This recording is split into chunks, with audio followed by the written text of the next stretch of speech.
Hello everyone, welcome back to the channel.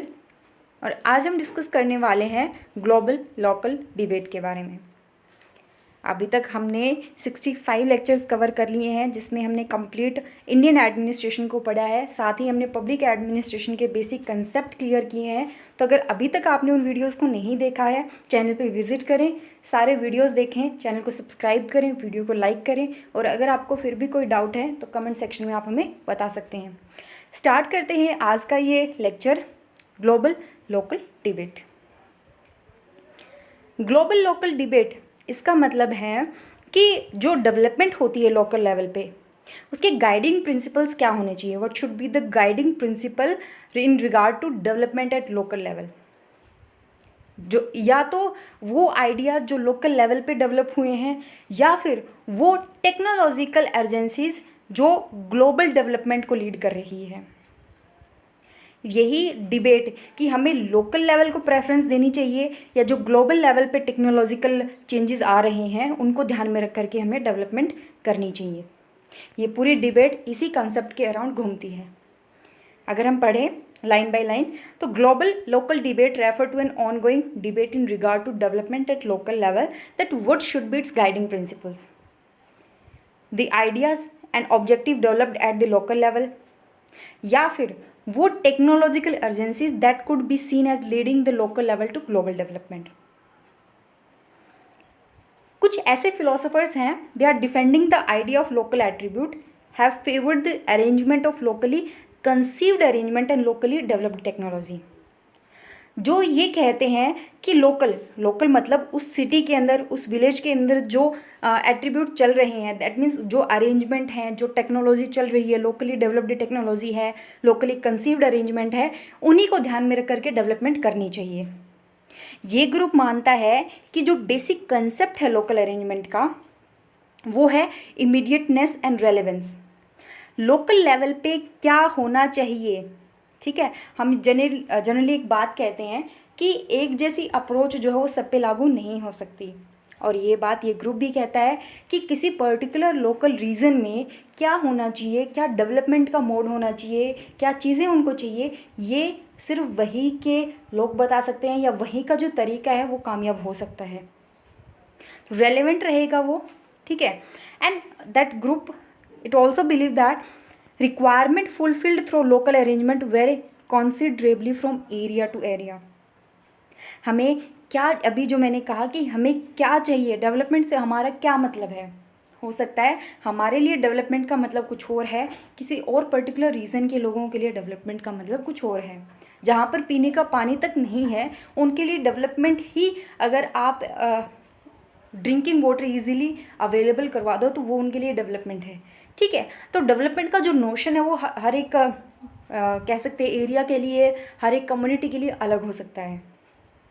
आगे बात करते हैं कि जो यूनिफॉर्म अरेंजमेंट है, जब हमारा एनवायरनमेंट, हमारी सोसाइटी इतनी डाइवर्स है और इतने ज़्यादा डिफरेंसेस हैं, तो ये जो यूनिफॉर्म अरेंजमेंट की बात है, it shall not be possible to achieve some uniform arrangement for all local region. ये ध्यान रखिएगा, इंडिया की अगर हम बात करें तो इंडिया में बहुत ज़्यादा डाइवर्सिटी है और बहुत सारे डिफरेंसेस हैं, तो एक यूनिफॉर्म अरेंजमेंट वो पॉसिबल नहीं होगा। लोकल अरेंजमेंट वर्क करते हैं on the principle of relevance, जहाँ पर जो लोग हैं, ठीक है, readiness amongst the people act as the vehicle for implementation. वहाँ पर लोग जो हैं वो पार्टिसिपेट करते हैं और वो उस पर्टिकुलर पॉलिसी के डेवलपमेंट वर्क का सक्सेसफुल होने का एक रीज़न है, राइट।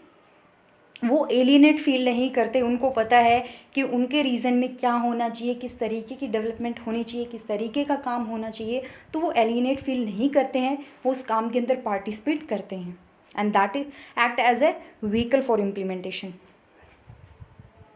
तो इस अरेंजमेंट के तहत लोकली डेवलप्ड स्कीम जो है, लेकिन high acceptance and visible and little is lost as there is little resistance. जब आप लोकली डेवलप्ड स्कीम को इम्प्लीमेंट करते हो तो कोई रेजिस्टेंस भी नहीं होता, वो दिखाई भी देती, इज विजिबल भी हैं और उनको एक्सेप्ट भी इजीली किया जा सकता है। It has been further argued that under this local arrangement, local resource may be employed in a more meaningful way and much time and resources may not be wasted on training for implementation. हमें पता है कि local arrangement क्या होंगी, local resources क्या होंगे, तो हमारा जो टाइम है वो कम वेस्ट होगा और हम उस काम को बेहतर तरीके से इम्प्लीमेंट कर सकते हैं. And people participation, community participate करेगी, पीपल या जो लोग हैं वो पार्टिसिपेट करेंगे लोकल अरेंजमेंट में, and shall be more as a feeling of empowerment and self decision making shall be present. फिर बात करते हैं कि थिंकर्स का मानना है that under such an arrangement quick identification shall be possible and more sensitive and responsive solutions shall be possible. ये ध्यान रखिएगा कि जब आप लोकली डेवलप्ड सॉल्यूशन को ध्यान में रख करके किसी स्कीम को डेवलप करते हो तो वो ज़्यादा बेनिफिशियल होता है, क्योंकि वो उस पर्टिकुलर रीज़न की प्रॉब्लम को सॉल्व करता ही है, साथ ही साथ लोगों को ये फील भी कराता है कि उनका भी डिसीजन मेकिंग के अंदर काफ़ी इम्पोर्टेंट रोल है. बट ये तो बात थी, मैं एक बार और एक्सप्लेन करती हूँ आपको. ग्लोबल लोकल डिबेट के अंदर दो ग्रुप हैं. एक जो है वो कहता है लोकल, जब हमें डेवलपमेंट लोकल लेवल पे करनी है तो लोकल प्रॉब्लम को ध्यान में रख करके हमें आइडियाज़ लाने चाहिए और लोकल लेवल को ध्यान में रख करके हमें डेवलपमेंट प्लान डिज़ाइन करने चाहिए. दूसरा ग्रुप कहता है ग्लोबल. ग्लोबल का मतलब वर्ल्ड में क्या हो रहा है, वर्ल्ड में क्या चीज़ ज़रूरी है, उसको ध्यान में रख करके हमें अपनी डेवलपमेंट पॉलिसीज़ को डिज़ाइन करना चाहिए. तो हमने इस ग्रुप के बारे में पढ़ लिया. अब हम डिस्कस करेंगे जो लोग ग्लोबल को फेवर करते हैं. So on the other hand a group of thinkers pursuing the idea of global arrangement, इनका मानना है that in the absence of global perspective a local region shall become myopic in its vision and may witness a very slow rate of growth. आपने ये एक particular reason है और इसको growth करनी है. पूरे वर्ल्ड के अंदर अभी इंटरनेट का यूज़ चल रहा है, ठीक है, लेकिन ये लोग जो हैं वो अभी तक एजुकेशन इतनी नहीं है या इतने लिटरेट नहीं है कि वो इंटरनेट का यूज़ कर सके या डिजिटल टेक्नोलॉजी का यूज़ कर सकें, राइट. अब पहले वाले क्या कहते थे कि इस पर्टिकुलर रीज़न की जो रिक्वायरमेंट है उसके हिसाब से आप काम करो. लेकिन दूसरा ग्रुप ये कहता है कि वर्ल्ड में जब इंटरनेट का इतना ज़्यादा जोर है या इतना ज़्यादा रोल इम्पोर्टेंट होता जा रहा है तो इस ग्रुप को भी ग्लोबल ट्रेंड को ध्यान में रख करके चलना चाहिए. अगर ये ऐसा नहीं करेगा तो पहली बात तो इसकी ग्रोथ बहुत स्लो हो जाएगी, और दूसरा ये फ्यूचर को देख करके नहीं चल रहा है, ये अपने नज़रिए में काफ़ी शॉर्ट है, कह सकते हैं ये दूरदर्शी नहीं है, ये भविष्य की नहीं सोच रहा है, ये फ्यूचर की सोच करके नहीं चल रही हैं. फिर बात करते हैं जो टेक्नोलॉजिकल रिसोर्सेज हैं. It's a capital extensive area, बहुत सारा पैसा लगता है जब कोई भी टेक्नोलॉजिकल रिसोर्सेज आती है. और टेक्नोलॉजिकल रिसोर्स जो है it is an expression of experience, accidents, innovation, event of success and failure etcetera that will help in adapting the benchmark and best practices in local development.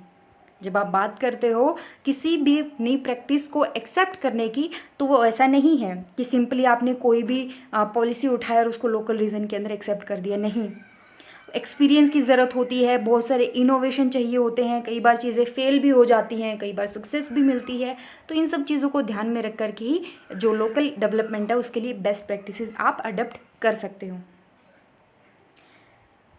फिर ये कहते हैं global वाले that if any area shall try to keep itself closed to the experience, innovation etc of other, अगर कोई भी area अपने आप को क्लोज कर लेता है कि वर्ल्ड के अंदर जो हो रहा है होने दो, मुझे कोई मतलब नहीं है, मुझे तो सिर्फ खुद से मतलब है कि मेरे local resources, local experience, local arrangement और लोकल ही डेवलपमेंट.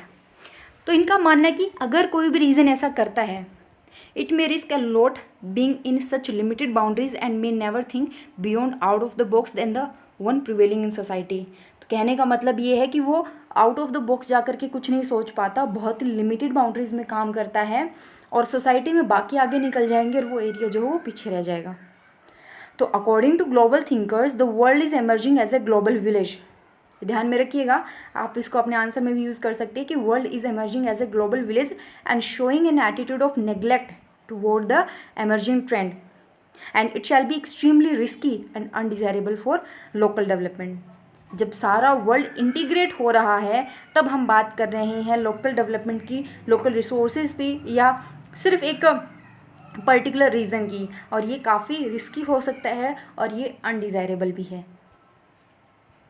आगे ये बात कहते हैं कंक्लूजन की और ऑब्जर्वेशन की of the global local debate. हमने दोनों एस्पेक्ट को समझा, लोकल थिंकर्स क्या कहते हैं जो लोकल लेवल पे डेवलपमेंट चाहते हैं अपनी तरीके से, और ग्लोबल थिंकर्स क्या कहते हैं, दोनों के हमने आर्ग्यूमेंट देखे। अब हम पढ़ते हैं इनका कंक्लूजन और observation. So it has been observed that local arrangement operate better when social and technological readiness exist in regard to the factor of implementation। कि जब लोकल लेवल पे सोशल और टेक्नोलॉजिकल रेडीनेस है वहाँ पर ऑलरेडी, जब बात इम्प्लीमेंटेशन की आती है, किसी भी पॉलिसी को इम्प्लीमेंट करने के लिए अगर वहाँ पर सोशल एंड टेक्नोलॉजिकल रेडीनेस है, कोई भी पॉलिसी को इजीली इम्प्लीमेंट कर देंगे, सो फिर लोकल अरेंजमेंट जो है वो बेहतर काम कर सकती है।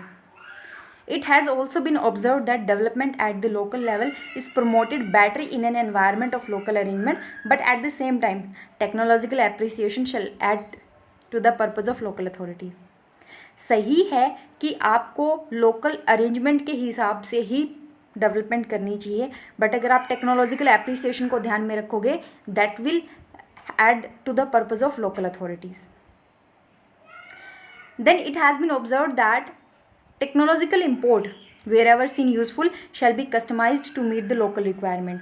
हम बाहर से कोई टेक्नोलॉजी ले रहे हैं बट वो हमारी एरिया के हिसाब से हमें कस्टमाइज करनी चाहिए, right, so as to have higher acceptance and minimize resistance to technological essential.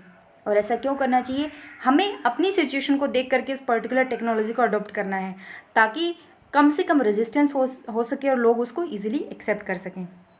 एक बहुत अच्छा एग्जाम्पल है नाबार्ड का। नाबार्ड जो है वो एक specialized and technologically updated body है जो कि एग्रीकल्चरल डेवलपमेंट के लिए फाइनेंशियल असिस्टेंस प्रोवाइड कराती है। तो मतलब एग्रीकल्चर एक लोकल रीजन के हिसाब से वो काम कर रही है बट टेक्नोलॉजिकल अपडेटेड बॉडी है। नाबार्ड की एग्जांपल से हम ये समझाना चाह रहे हैं कि कोई भी जो एजेंसी है, ठीक है, कोई भी जो एजेंसी है उस मान लीजिए वो किसी पर्टिकुलर रीजन के अंदर काम कर रही है या लोकल डेवलपमेंट के अंदर काम कर रही है, तो वो ग्लोबल उसने टेक्नोलॉजी को एक्सेप्ट किया बट किस हिसाब से, अपने जो डिमांड है या अपनी जो रिक्वायरमेंट है उनके हिसाब से, ठीक है। तो इसी के साथ आज का लेक्चर ख़त्म करते हैं। आई होप आपको ग्लोबल लोकल डिबेट जो वो समझ में आ गई होगी। फिर भी कोई डाउट है तो आप हमें बता सकते हैं। चैनल को सब्सक्राइब करना मत भूलिएगा, वीडियो को लाइक ज़रूर कीजिए एंड कमेंट ऑब्वियसली करके बताइए कि आपको आज का लेक्चर कैसा लगा। जल्द मिलते हैं नए लेक्चर के